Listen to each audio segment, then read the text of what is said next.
बातमीला सत्याचा आधार म्हणजेच निर्भीड विचार।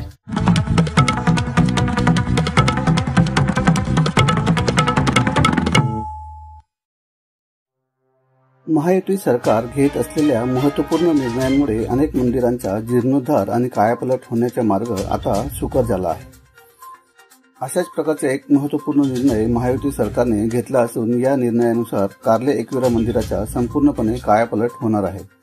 मागील अनेक वर्षांपासून भक्तांकडून या मंदिराचा कायापालट व्हावा अशी मागणी होत होती, मात्र पुरातत्व विभागाच्या काही नियमांच्या अटीशर्तींमुळे सदरचे काम अनेक वर्षांपासून रखडले होते। मात्र आता महायुती सरकारने यातून मार्ग काढला असून मंदिराच्या कायापालट होण्याचा मार्ग मोकळा केला आहे। आता या मंदिराच्या कामाची सुरुवात मंदिराच्या भिंतींवर सिमेंट व मेटॅलिक पेंटचा थर काढून त्याला मूळ स्वरूपात आणलं जाईल। तसेच नगरखान्याचा संपूर्ण जीर्णोद्धार केला जाईल। दगडी पायऱ्या आणि संरक्षण भिंतीची दुरुस्ती देखील केली जाईल। यासाठी कंत्राटदार नियुक्तीची प्रक्रिया MSRDCने सुरू केली आहे। तसेच भक्तांसाठी सर्व सुविधा व परिसर सुशोभीकरण देखील करण्यात येणार आहे। अशा प्रकारे लवकरात लवकर मंदिराचे कायापालट भक्तांना पाहता येणार आहे। भक्तांची अनेक वर्षांची मनोकामना या निर्णयामुळे सिद्ध होत असल्याने राज्यातील एकविरा भक्तांनी महायुती सरकारचे आभार व्यक्त केले आहेत आणि या सरकारच्या या निर्णयाचे स्वागत केले आहे। निर्भीड विचार न्यूज ब्युरो, शिरपूर।